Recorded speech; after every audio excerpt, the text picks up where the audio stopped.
Me llamo Clara Méndez, tengo 35 años y hoy enterré a mi esposo.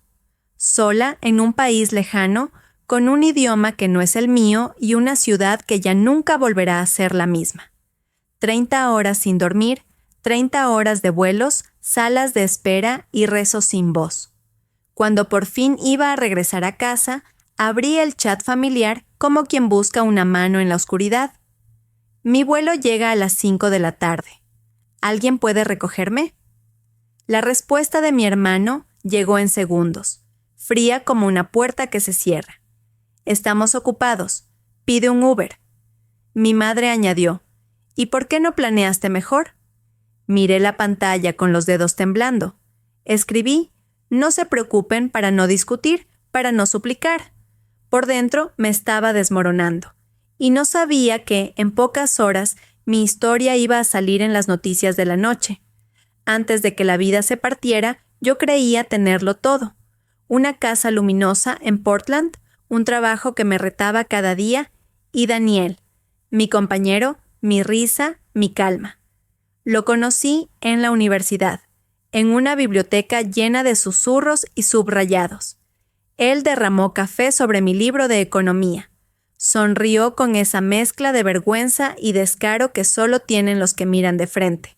Me dijo, «Te compro otro, o te invito a cenar, lo que arregle mejor el desastre». Acepté la cena, y sin saberlo, acepté el resto de mi vida. Nos casamos al terminar la carrera. Yo crecí en marketing, aprendiendo a escuchar lo que la gente no dice. Él, en software, resolviendo problemas que otros ni sabían nombrar. Teníamos una casa de 2 plantas con un jardín pequeño donde yo plantaba tomates cada primavera. Daniel bromeaba, «Tus tomates podrían ganar un premio en la feria estatal. El secreto eres tú». Viajábamos cuando podíamos. Los jueves eran de juegos con amigos. Ahorrábamos a 2 manos, como quien guarda un sueño de cristal. Habíamos hablado de tener un hijo. Incluso convertimos el despacho en un cuarto flexible. Escritorio, estanterías, paredes que esperaban fotos nuevas. El futuro parecía un pasillo largo con todas las luces encendidas. Entonces llegó la oferta. 6 meses en Singapur, un contrato internacional que le abriría puertas y ventanas. 6 meses pasan volando. Me dijo la noche anterior a partir, con la mesa encendida a velas y nuestras manos entrelazadas. Cuando vuelva, empezamos el siguiente capítulo. Esa noche prometimos que la distancia sería solo un puente. Nos videollamábamos a diario. Yo viajé 3 semanas por Navidad. Singapur nos recibió con calles limpias, comida que sonaba a mercado y cielos que se encienden al atardecer. Fueron días de segunda luna de miel. Y también de planes. Cuando termine el contrato, susurró Daniel, intentamos lo del bebé. Ese era el capítulo que queríamos abrir. La mañana del golpe fue como tantas. Yo en Portland con café, él en la oficina con prisa. «Me duele la cabeza», dijo, masajeándose las sienes. «Debe ser el estrés del proyecto». 8 horas después sonó su teléfono con otro nombre en la pantalla. Un compañero. Una voz que me hablaba desde un pasillo blanco. Daniel se desplomó en una reunión. Ambulancia, hospital. Compré el primer vuelo, conté las horas con los nudillos. Cuando llegué, 26 horas después, ya estaba en coma. Aneurisma cerebral, dijeron los médicos. Habían hecho todo lo posible, pero la palabra irreversible es una piedra que no se mueve con lágrimas. Me quedé 5 días a su lado, tocando su mano tibia, contándole anécdotas, rogando un milagro que no llegó. Daniel no despertó. Tenía 37 años. El mundo nuevo que se abrió bajo mis pies fue un mapa de trámites en idioma ajeno. Certificados, oficinas, sellos, ventanillas. No pude traer su cuerpo. El costo era una montaña imposible.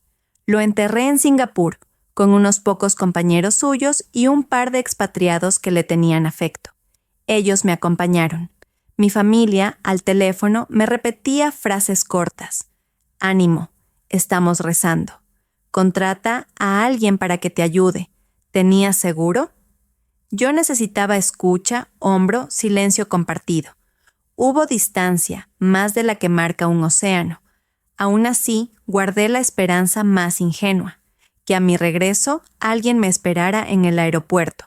Soñé con un abrazo, con la frase más simple, aquí estoy. La realidad fue otra. Mi viaje de vuelta se estiró en retrasos, escalas, turbulencias que parecían medir el tamaño del vacío. Un mensaje antes de aterrizar, otro al tocar tierra. Silencio. Y al fin, el texto de mi hermano.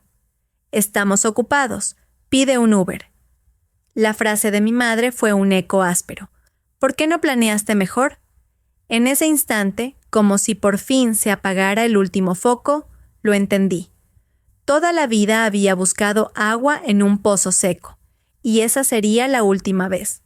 El aeropuerto de Portland latía con un ritmo que ya no era el mío. Familias que se reencontraban, risas que cruzaban pasillos, niños que corrían hacia brazos abiertos. Yo empujaba 3 maletas, una con mi ropa, 2 con la vida de Daniel comprimida en tela y cremallera. Su suéter azul, el cuaderno donde escribía ideas a medias, la taza que usaba cada mañana, unas conchas que recogimos en una playa cercana a las islas que visitamos. Cada objeto pesaba más de lo que dictaba la báscula. En la cinta, una rueda del carro se atascó y la maleta de arriba cayó. La ropa de Daniel se desparramó sobre el suelo brillante. Me arrodillé a juntar pedazos de nuestra casa. «Déjeme ayudarla, por favor», dijo una voz cálida. Era una trabajadora del aeropuerto. Su placa decía Gloria. Tenía ojos que sabían mirar sin invadir. «¿Está usted bien?». Esa pregunta, tan básica, tan humana, me cortó el aire. Nadie de los míos me había preguntado eso. «Mi esposo murió», susurré. «Lo enterré en Singapur». Ella guardó silencio, recogió conmigo cada prenda, acomodó la maleta, me acompañó hasta la salida y esperó junto a mí hasta que llegó el coche. Me apretó la mano con una delicadeza que no duele. A veces, la compasión la dan completos desconocidos. El trayecto hasta mi casa costó $78. El conductor, Paul, un hombre mayor, habló de cosas pequeñas, una cafetería que había cerrado, un puente en Reformas, el clima. Yo asentía, agradecida por no tener que contar la verdad. Al bajar, la fachada de mi casa se veía igual que siempre. Pero la puerta, al abrirse, mostró una ausencia. No estaba su risa. No estaban sus pasos bajando la escalera. No estaba su «¿Quieres té?». Había llamado a mi madre para que encendiera la calefacción el día anterior. La casa estaba helada. Había pedido a mi hermano que dejara algo de comida. La nevera tenía salsas caducadas y un envase que preferí no abrir. Las promesas, otra vez, eran humo. Subí con torpeza. No pude tumbarme en la cama que aún guardaba su forma. Me acurruqué en un sillón junto a la ventana, con el abrigo puesto, mirando fotos que no sabían que ahora dolían. El sueño me alcanzó como una tregua. Al despertar, el silencio era nuevo. No estaba el gorgoteo de la cafetera, ni su voz cantando una melodía sin tono, ni ese portazo suave que siempre daba el armario del pasillo. Abrí su closet, camisas ordenadas, zapatos alineados, la franela que dejó colgada el día que se fue al aeropuerto. Acerqué la tela a la cara buscando un olor que el tiempo ya había borrado. Me quedé allí, sentada en el suelo, con la camisa como un salvavidas que no flota. Bajé a la cocina con la determinación de quien se obliga a cumplir el primer gesto de volver a vivir. Desayunar algo. El sonido me recibió antes que la luz. Un goteo insistente, una cascada donde no debía existir. Abrí el interruptor y vi el techo, una grieta por donde el agua caía en hilos gruesos. El suelo, frío, vidrioso, ya tenía charcos. Crucé el comedor como si pisara invierno. Cerré la válvula principal con manos entumecidas hasta que el chorro dejó de sonar. El daño, sin embargo, ya había mordido madera y paredes. Llamé a un fontanero. Me dijeron que tardarían días. La ciudad está llena de reventones por la ola de frío, explicó la operadora con una voz cansada. Respiré hondo. Marqué a mi hermano. La casa está inundada, no hay calefacción y el fontanero no puede venir hasta el martes. ¿Puedo quedarme con ustedes unos días? Hubo un silencio, el tipo de silencio que se usa para construir excusas. Justo hoy tenemos una cena importante, ya sabes, clientes, y el cuarto de invitados está lleno de cosas de Lisa. ¿Por qué no llamas a papá y mamá? Llamé. Mi madre respondió con la amabilidad que se usa para decir que no. Cariño, ojalá pudiéramos, pero mañana viene el club de cartas y hemos preparado todo el día. Además, a tu padre le duele la espalda. Mejor un hotel, sí, para eso está el seguro. La encimera goteaba. El agua corría por la lámpara. Abrí un armario y encontré un paquete de galletas rancias. Me las comí sin hambre, de pie, con los calcetines mojados. Sentí el cansancio en el cuerpo y en el alma. Volver a casa no debería parecer una batalla, pero yo estaba sola en el campo. La tarde cayó temprano, como caen las tardes cuando la casa está fría. Me dije que debía bajar al sótano a revisar la caja eléctrica, tal vez rescatar algo de calor. Los escalones estaban húmedos. El aire olía a humedad vieja. El agua me llegó a los tobillos. Alumbré con el móvil hasta la caja gris. Tragué saliva, estiré la mano y en un gesto torpe resbalé. Mi palma tocó el metal. Un latigazo me recorrió el brazo. Caí hacia atrás. Sentí el golpe seco en la sien y oscuridad. Desperté tumbada en el suelo del sótano con un zumbido dentro del cráneo y un sabor metálico en la boca. El brazo derecho me ardía por dentro. Cuando me toqué la sien con la yema de los dedos, vi sangre. El agua seguía allí, fría, envuelta en ese olor que queda cuando los días se estancan. Intenté incorporarme. El sótano giró como si el mundo se hubiera soltado de su eje. Subí los escalones a duras penas, aferrándome a la barandilla. Cada peldaño era una montaña. Cuando por fin llegué al salón, me dejé caer en el sofá. El frío ya no era una temperatura, era una presencia con manos. No sentía los dedos. La casa, con su rumor de goteo, parecía respirar por mí. Un pitido agudo partió el silencio. Al principio no lo entendí. Luego vi la luz roja en el detector. Monóxido de carbono.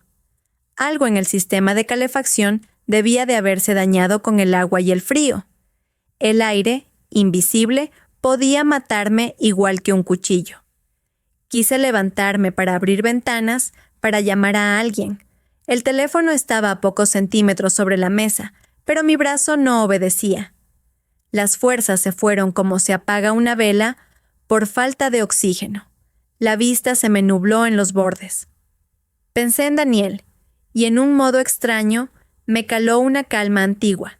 Si aquí acababa todo, al menos dejaría de doler. No sé cuánto tiempo pasó entre ese pensamiento y el repique en la puerta. Golpes insistentes. Una voz desde afuera. Clara, ¿está todo bien? Ruido de pasos, otra vez golpes, un timbre lejano que no era el mío. Después, nada. Lo que sigue lo sé porque me lo contaron. Diane Foster, mi vecina de enfrente, vio agua corriendo por debajo de mi puerta, bajando los escalones del porche como un riachuelo torpe. Llamó a mi móvil.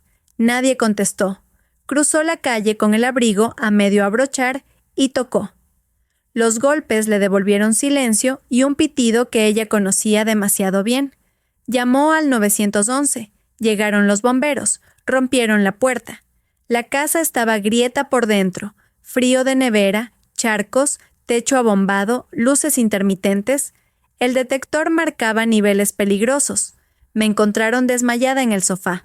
Me sacaron en brazos. En la ambulancia, un paramédico me puso la mascarilla de oxígeno y dijo una frase que alguien repitió después. Unas horas más, y hoy hablábamos de otra cosa. En el hospital me reconstruyeron con manos pacientes. Calor para la hipotermia, oxígeno contra el gas, puntos en la frente, monitores para el corazón, pruebas neurológicas. Una enfermera, Sara, Me habló como se le habla a quien vuelve de muy lejos, suave, despacio, sin preguntar demasiado. Vio el anillo en mi mano. Vio los sellos de mi pasaporte con fechas recientes. Me preguntó por Daniel y por Singapur. Le respondí con frases rotas, como quien acomoda una maleta con la ropa aún húmeda. Anotó en el historial algo más que números, que había vuelto sola, que mi familia no había ido al aeropuerto, que la casa estaba fría, que me había faltado un «estoy aquí» a tiempo. Esa tarde, el azar hizo su trabajo. Un reportero, Miguel Chen, estaba en urgencias cubriendo casos por la tormenta de invierno. Escuchó a un paramédico hablar en la sala de descanso. Mujer viuda, recién llegada del funeral de su esposo en el extranjero. Casi se muere en casa por agua, frío y gas. La familia no pudo ir a recogerla. No era un chisme, era un relato que, contado sin amarillismo, tenía un centro humano. Miguel buscó a mi vecina. Diane, nerviosa, le dijo a la cámara. La vi llegar ayer. Se la veía agotada, sin fuerzas.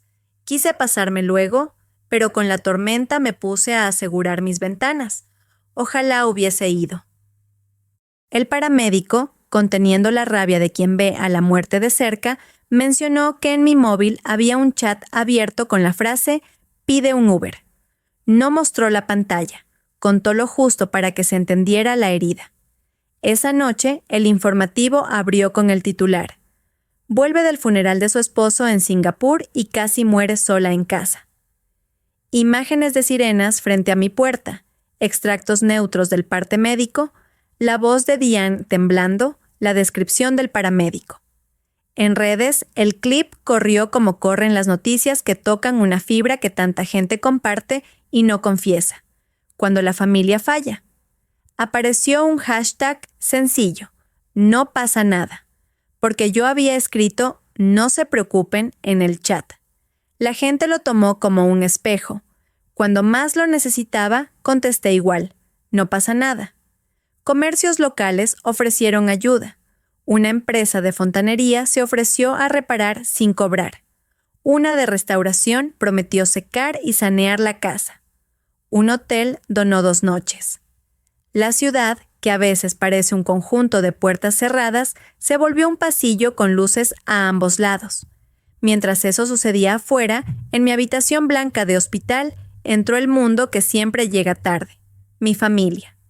Mi hermano tenía la cara de quien ve su nombre rodar por redes. Mi madre, la espalda erguida del que piensa en el qué dirán. Mi padre, esa mezcla de cansancio y distancia que tiene hace años. Acabamos de ver las noticias, soltó mi hermano sin respirar. Nos están pintando como si te hubiéramos dejado tirada. Mi madre, antes de mirarme, le explicó a la enfermera que todo era una confusión, que desconocían las condiciones de la casa, que por supuesto habríamos ayudado de saberlo. Mi padre se acercó más tarde, cuando la sala quedó en calma, y preguntó apenas, ¿vas a estar bien? La trabajadora social, la señora Patel, llegó con un plan. Hotel, comidas calientes por 2 semanas, traslados a controles, un grupo de duelo 2 veces por semana. Me dijo la frase que me sostuvo como un bastón. No tienes que irte con tu familia si no quieres. No tenía. Ese no tener fue oxígeno. La enfermera Sara me miró con una pregunta en los ojos. ¿Qué necesitas realmente? Mi madre se adelantó con urgencia escénica. ¿Vendrá con nosotros? Ya hemos preparado la habitación de invitados. El doctor asentía a mi lado, pero clavó sus ojos en los míos. Para los próximos 2 días no debe estar sola. La conmoción y el golpe exigen vigilancia. La enfermera acercó la bandeja con mi medicación. «Es tu decisión», dijo. «Mi decisión». Entonces sentí que algo que me faltaba desde Singapur volvía al sitio. Mi voz. Hablé. Dije que quería escuchar las alternativas. Mi hermano soltó el teléfono y me miró como si hubiera ignorado una coreografía fijada. Mi madre se endureció. «Después de todo lo que hemos hecho», dijo. Y pregunté, sin subir el tono, «¿Qué han hecho exactamente?» No lo dije con rencor, lo dije con inventario. En Singapur no pudieron venir. Para el aeropuerto, pide un Uber. Para la inundación, club de cartas y cena de negocios. Lo alineé como quien pone cuentas sobre la mesa. ¿Qué han hecho que les dé derecho a dirigir mi recuperación ahora que hay cámaras?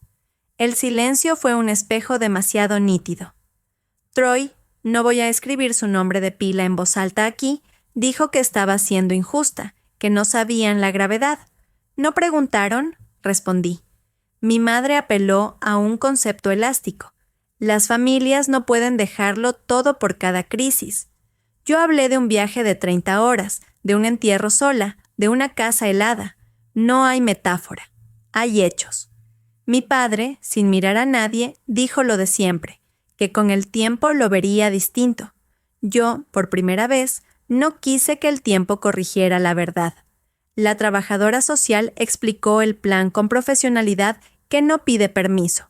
Hotel Riverview, 2 semanas, empresa de restauración trabajando ya.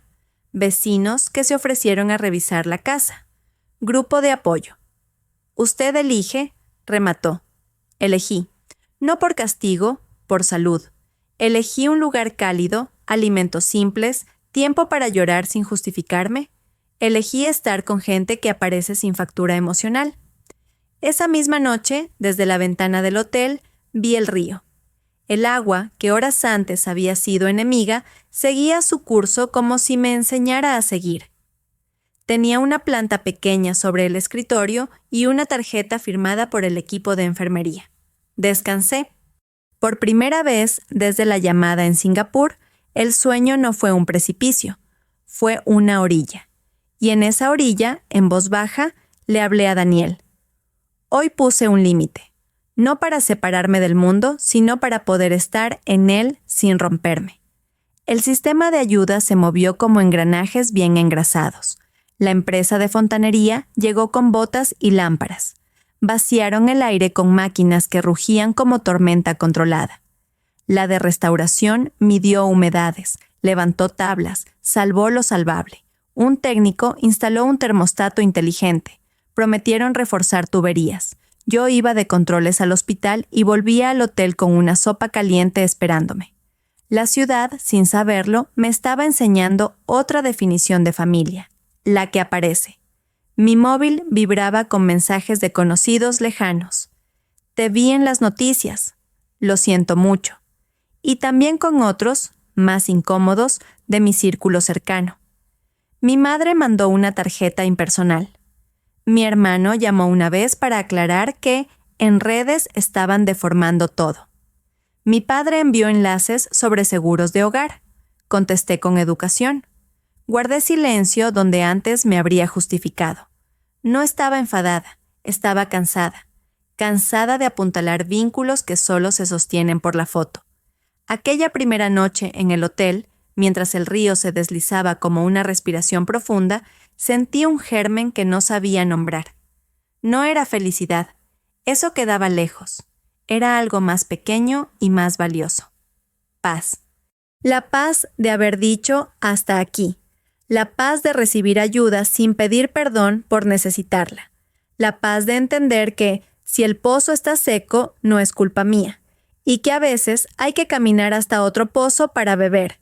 Y así, sin anunciarse, comenzó a amanecer. La noticia estalló como un relámpago en mitad de la tormenta, sin pedir permiso y sin dejar espacio para el respiro. El titular, repetido en pantallas y teléfonos, decía: Mujer regresa del funeral de su esposo en Singapur y casi muere sola en casa.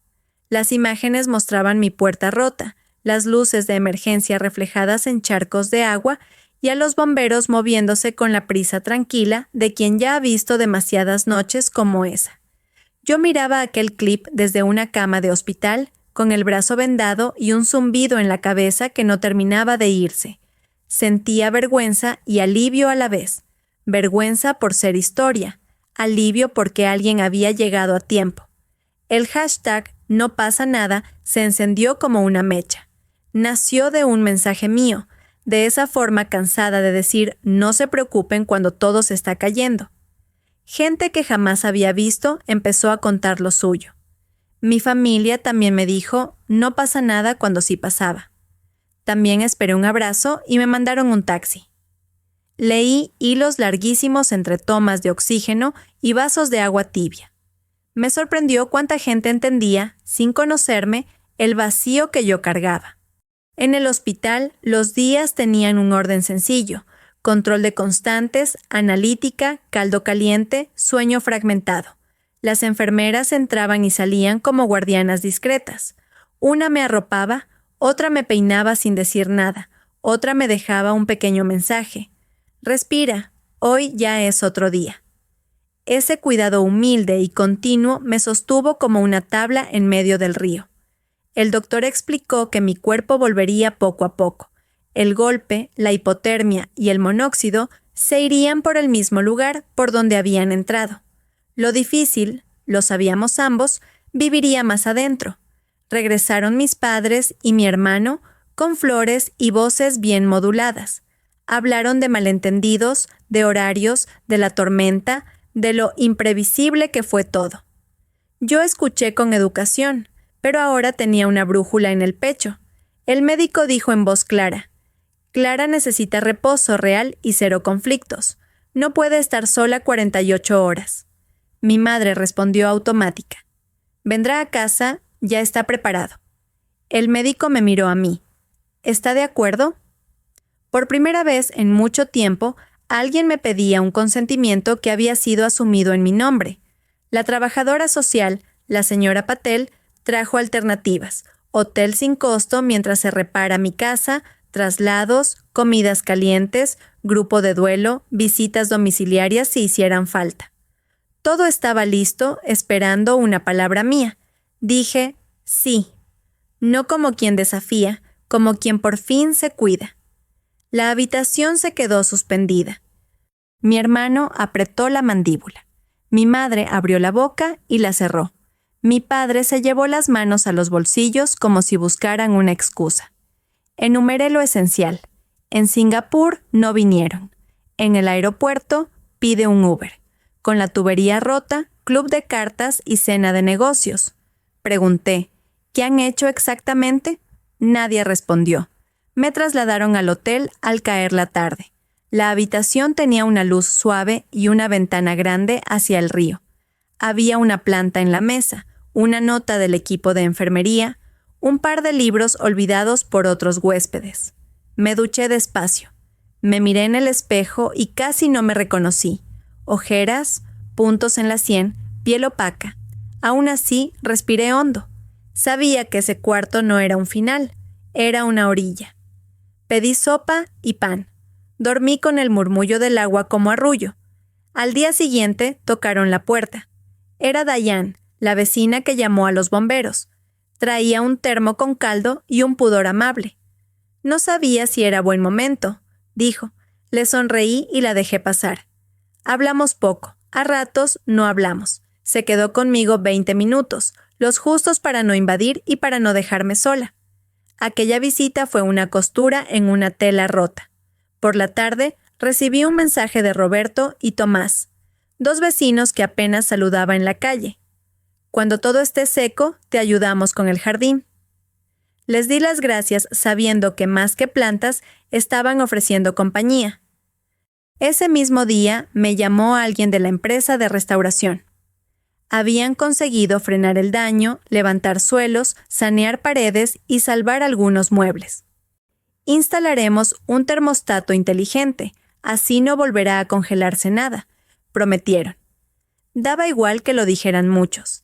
En esa frase escuché por primera vez la palabra nunca sin miedo. Volvería a casa y la casa me recibiría sin traicionarme. Por la noche encendí la televisión. El reportaje seguía en rotación, pero ahora había otra pieza. Historias de gente que había recibido ayuda de desconocidos cuando la familia no pudo, no quiso o no supo.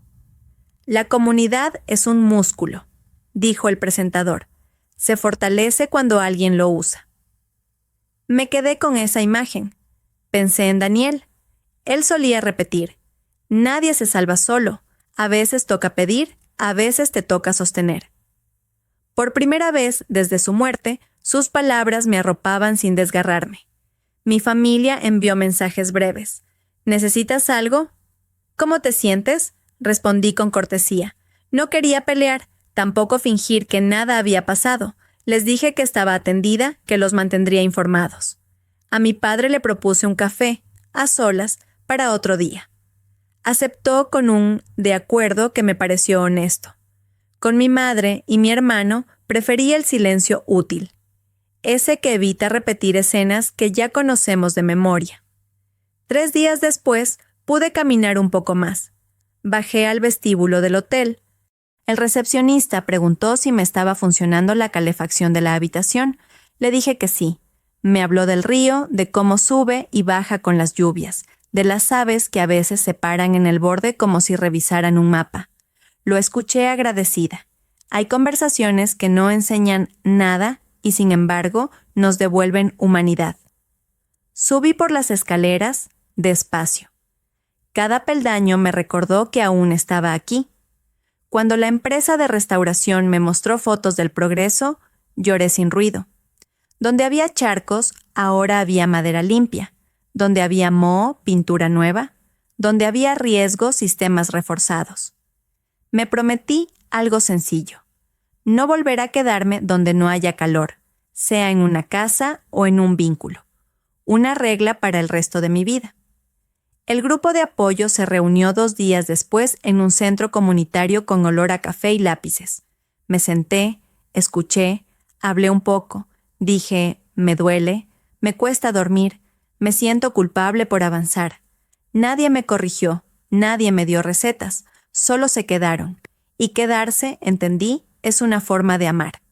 Eleanor, la facilitadora, cerró con una frase. El duelo ordena prioridades. Lo que no era esencial se cae solo. Salí a la calle con una verdad modesta. Si todo se viene abajo, todavía puedo ordenar mis manos y empezar. Esa noche me llamó Miguel, el reportero.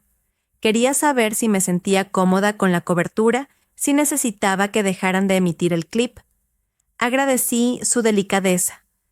Le pedí una cosa, que si hablaban de mí otra vez, hablaran de las manos que aparecieron. La noticia no soy yo, dije. Es que la gente vino. Él prometió hacerlo. Colgué y miré el río. El brillo sobre el agua parecía decir, mañana también fluiremos. Apagué la lámpara, bebí el último sorbo de agua y me prometí algo humilde. Mañana llamaría al grupo, caminaría 10 minutos y seguiría, paso a paso. La recuperación emocional empezó como un paso leve en una habitación silenciosa. Había aprendido a caminar por el hotel con una especie de atención nueva, como si midiera con los pies qué parte del mundo aún me sostenía. Dormía mejor. Comía sin prisa. Agradecía el vaso de agua, el saludo del recepcionista, el amanecer detrás del puente. Cada gesto cotidiano se volvió un pequeño logro, un hilo que me traía de regreso a mí. Cuando pude volver a casa, lo hice con una mezcla de temor y expectativa. Abrí la puerta y en lugar del olor agrio de la humedad, me recibió un aire limpio. El técnico del termostato me explicó cómo monitorear la temperatura desde el teléfono. La empresa de restauración dejó un informe prolijo con fotos del antes y el después. Agradecí en voz alta, aunque no había nadie. En la cocina toqué la encimera nueva. En el salón pasé la mano por la madera tibia del suelo. Subí al dormitorio y respiré hondo. No lloré. Me senté en el borde de la cama y dije, estoy en casa. El jardín, aunque arrasado por el invierno, tenía zonas de tierra preparada. Roberto y Tomás aparecieron un sábado con guantes y herramientas. Nos arremangamos, plantamos bulbos, acomodamos la tierra, recogimos ramas, hablamos de poco y de todo, de recetas, de música vieja en la radio, de un perro que a veces se escapa y siempre encuentra el camino. Me reí. Llevaba meses sin oír mi propia risa sin sentir culpa. Al terminar, el jardín seguía humilde, pero ya respiraba. Yo también. Me uní de verdad al grupo de apoyo. Empecé a contar más. la llamada desde Singapur, la soledad del cementerio, el chat del aeropuerto. Compartí también los gestos de la ciudad, Gloria en el aeropuerto, Paul en el coche, Diane golpeando mi puerta, el hotel abierto, las cuadrillas trabajando bajo la lluvia. Al decir sus nombres, sentí que la palabra familia se movía de lugar dentro de mí, como un mueble que uno coloca por fin donde recibe la mejor luz. Con el seguro de vida de Daniel, ordené papeles y números, y me senté a pensar qué hacer que tuviera sentido. La beca tomó forma de manera natural. Beca Daniel Méndez para la educación internacional. Quise que tuviera 2 pilares: apoyo a estudiantes que salieran al extranjero y un fondo específico para emergencias familiares, viajes de última hora y contingencias médicas. Me acompañó la oficina de la universidad. Me ayudaron a redactar condiciones humanas y claras. A cada cláusula le puse una memoria. Que nadie vuelva a improvisar en el dolor como yo improvisé. El día de presentación de la beca, el salón de actos estaba lleno de caras amigas y nuevas. La prensa local cubrió el evento, pero el foco estuvo donde debía, en las oportunidades que se abrían. Entregué el primer reconocimiento a Ángela, una estudiante con ojos llenos de ganas de mundo. Dijo que quería ir a Japón, que su madre la abrazó fuerte cuando supo que había sido seleccionada, que ahora tenían un plan. Al escucharla, sentí a Daniel sentándose a mi lado, con esa atención completa que me regalaba cuando algo importaba de verdad. Gracias, dije en voz alta, al público, a la vida, a él. Mi familia no asistió. Recibí una tarjeta breve, sin firma manuscrita. No dolió, ese borde se había limado con el tiempo. Semanas más tarde, mi padre me envió una carta de su puño y letra. No era larga ni dramática. Un reconocimiento sobrio de sus fallos y de su tardanza. Me propuso vernos para almorzar, solo nosotros, sin testigos ni grandes expectativas. Acepté con 2 condiciones: que no habláramos de apariencias y que pudiéramos terminar la comida cuando cualquiera de los 2 lo necesitara. Dijo que sí. En el primer almuerzo hubo silencios torpes. En el segundo, algún recuerdo compartido. En el tercero, una risa pequeña por algo que no tenía importancia. No éramos cercanos, pero había verdad y eso bastaba. Con mi madre y mi hermano mantuve distancias prudentes. Mensajes en fechas señaladas, respuestas cortas, ningún reproche. Dejé de intentar que me quisieran como yo necesitaba, y con esa renuncia llegó una serenidad inesperada. Entendí que uno puede cuidar su corazón sin declarar guerras, que poner límites es una forma de respeto por lo que sí funciona. Llegó la primavera con una luz suave y los tomates brotaron como si juraran que la vida insiste. Los regué despacio, como quien acompaña un aprendizaje. A ratos me descubrí cantando, no como Daniel, que cantaba sin tono, sino bajito y afinando lo que podía. Me gustó oírme. Anduve por la casa abriendo y cerrando ventanas, dejando que entrara el aire nuevo. El detector de monóxido seguía en su lugar, con una pila fresca, como un recordatorio de la fina línea que separa el aquí del no estás. 1 año después de su muerte, volví a Singapur. Quise cerrar un círculo con la misma delicadeza con la que se cierran los libros que nos sostuvieron. Llevé flores claras. Caminé entre árboles que guardan la humedad como un secreto. Le conté a Daniel todo lo que había pasado: la noche del hospital, el río, la beca, el jardín, la carta de mi padre, los almuerzos sin máscaras, mi risa reaparecida. Le dije: «Estoy intentando vivir de una manera que te haría sonreír». No esperé una señal, sentí una calma que me bastó. El vuelo de vuelta fue sereno. Desde la ventanilla miré nubes que parecían montañas de algodón quieto. Pensé en la idea que me había acompañado todo ese tiempo. No busques agua en un pozo seco.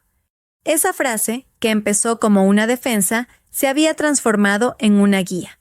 Ya no me definía la pérdida, sino la red de manos que me sostuvo, la voz que recuperé, las decisiones pequeñas que se acumulan como ladrillos.